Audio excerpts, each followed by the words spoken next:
Well, hello again everyone, and welcome to another tutorial in my How to Draw Gods and Goddesses of Ancient Egypt series. Before we start, of course, if you could subscribe, that would be terrific. Thank you very much. And also, remember to ring that little bell icon.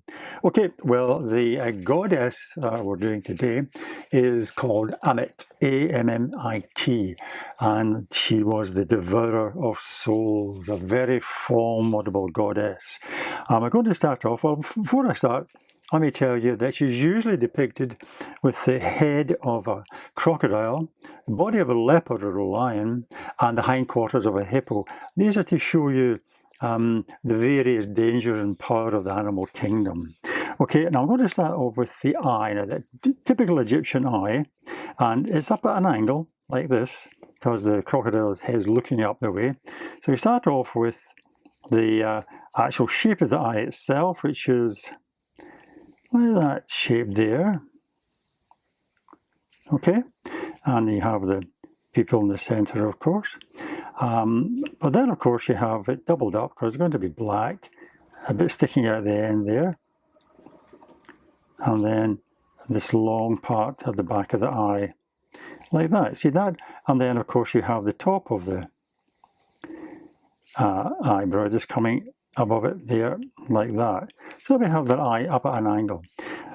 So then what we do is you draw the top of the crocodile's head just parallel to that line of the eye and eyebrow, and you bring it up at an angle like that, up to the snout, like that, and forward. And then you bring it up to the mouth, and you indicate the teeth by drawing kind of one point there, another one coming in, keep the angle going, up like that again, and another one covering, and a great big line coming down like that. And you can actually double this line up if you bring that line in like that. It's really a decorative feature, really, coming down there. Then you have the underside of the crocodile's head, like that, coming down, and another curve like that. See, that's the crocodile's head looking up.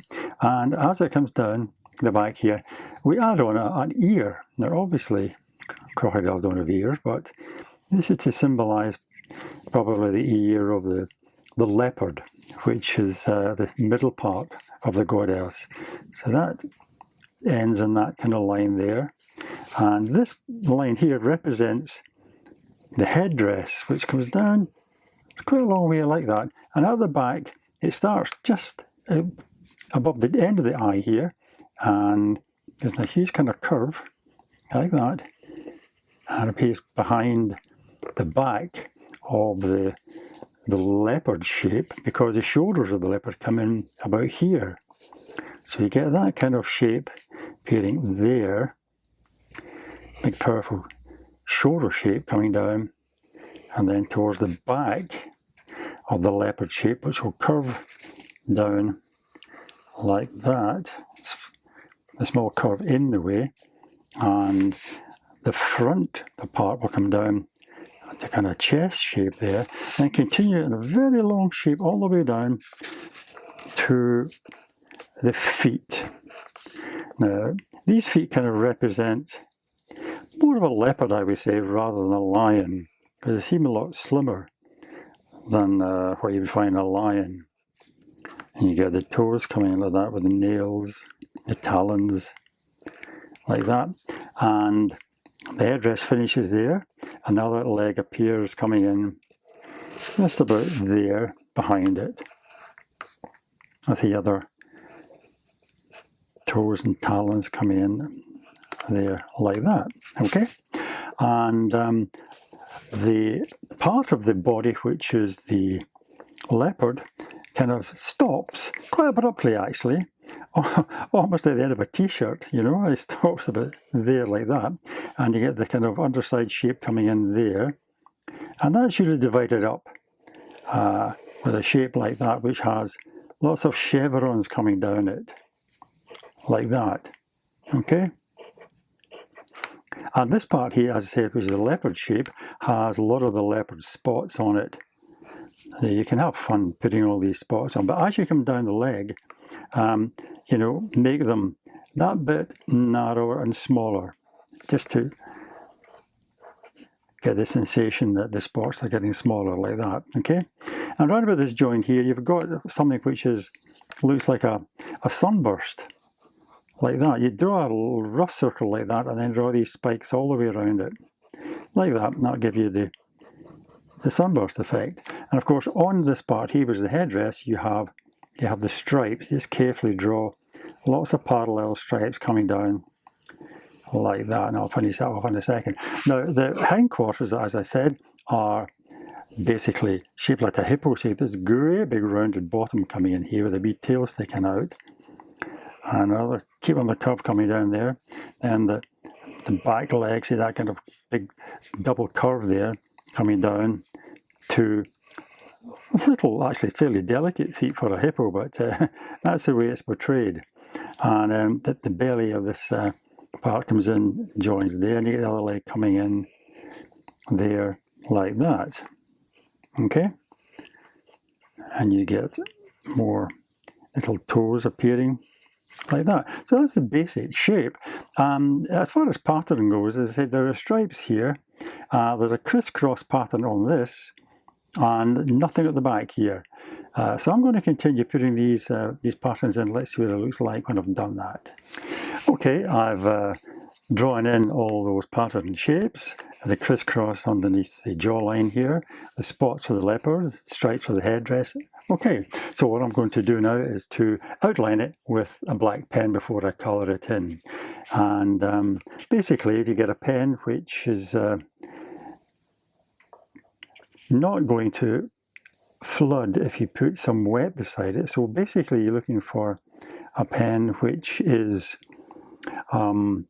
permanent, fade proof and waterproof as well. Okay, so basically I'm going to go over all these lines just now, and when I've done that I'll wait till it dries, and then I'll rub out the pencil lines, because I don't want them to drag into your colour. Okay. By the way, she was called the Devourer of Souls because she sat in the Hall of Truth, and she sat underneath the scales of justice, and the deceased's heart, which was considered the seat of the soul in ancient Egyptian times, was weighed against the feather of Ma'at, the goddess of truth and order, and if the heart was heavier than the feather, indicating a life of sin, Ammit would devour it, meaning that the dead person was denied the chance of an afterlife. So she was really quite a powerful goddess. Okay, so I'm going to carry on with these outlines just now, and I'll see what it's like so when I've finished that. Okay, I've outlined all the pencil lines with the pen now, and as you can see, you can still discern the pencil lines underneath there. So I'm going to clean it off with my putty rubber, just to make sure that none of these pencil lines bleed into the colours I'm going to use. I'm going to use pens, coloured pens. So just give it a good clean over, and once I've done that, we'll get the colour out. Okay, well, the first colour I'm going to use is this green colour, and I'll use that for the top part of the head. So I'm using the brush part of the pen. It's a double-sided one, the finer part here. So just fill that area in between the lines. And not only does it cover the head, but it also is used for the stripes. You get a red, blue, green, red, blue, green, that kind of thing. So that one there would be green. Okay. It's a good idea to use whichever colour you're using at the time, and all of the spaces that need coloured that particular colour. Okay, so I'm going to continue doing that.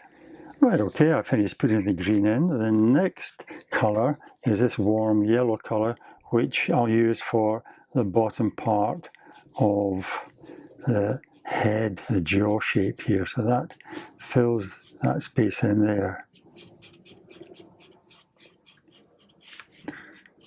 Okay.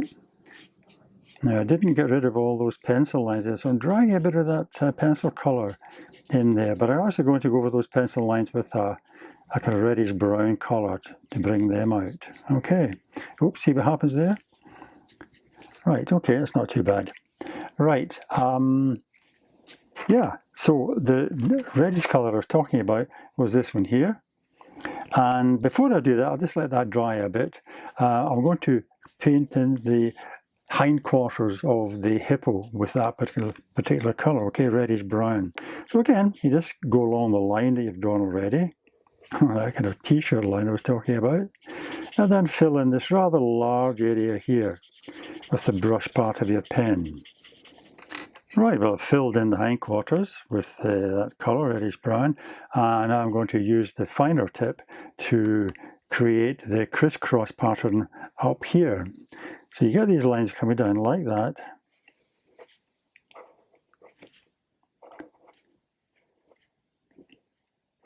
Just all the way up, nice and carefully. Fill that area in. And then just cross over like that, going the other way, all the way up. Okay, so that continues up there. The other part which has red, of course, I was telling you earlier on, was in one of these stripes, the red, blue, green, red, blue, green. So this one would be red, and so on. So I'm just going to do that. Okay, that's the red part finished, apart from the chevrons here, but I'm going to colour a background colour in there first, and I'll do the red over the top at the end, okay? So the next part I'm going to do is the body colour here of the leopard, and I won't bother going around all the shapes, just colour over them. If you made sure you've got rid of the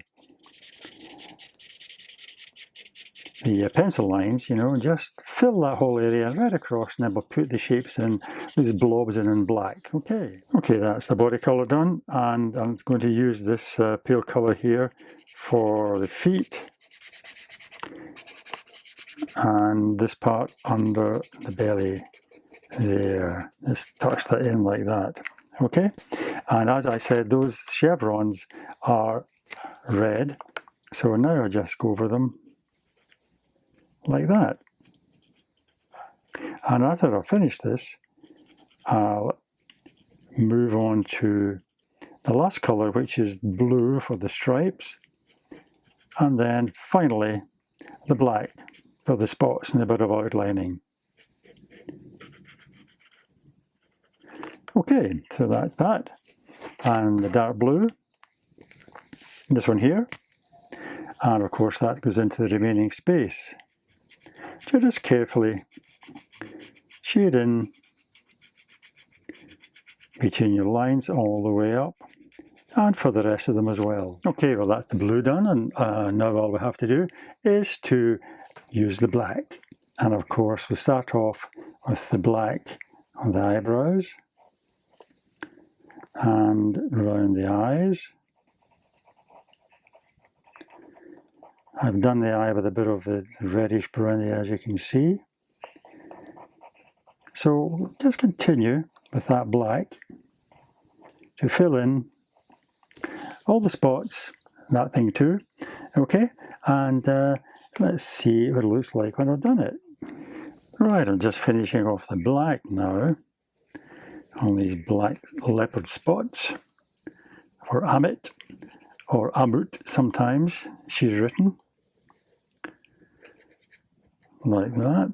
Okay, so just to finish it off now, I'm going to get a fine pen liner, or a slightly medium pen liner actually, and go over the outline just to bring it out a bit. Right, as you can see, I've begun to outline the outside shapes with this pen, and I'll just continue and just carefully go around the outside like that. You find that it brings the whole drawing out, you know, makes it that bit more dynamic looking. Okay, I'm going to continue with that.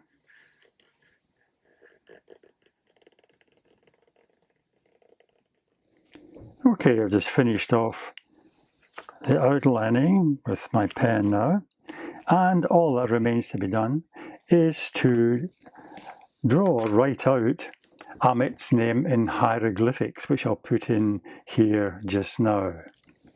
Alright, here is Ammit's name in hieroglyphics, and as you can see it's fairly complicated. it breaks down into this shape here, which looks like a bit of like an arm. Then we have two owls who are flanking a bull's head on this shape here. And then we have a semicircle with three stripes, and then a kneeling man holding an implement of some sort there. So that is Ammit, or Ammut's name in hieroglyphics. Well, I hope you enjoyed that, and I hope you can join me again for another tutorial. But in the meantime, of course, all the best and happy drawing.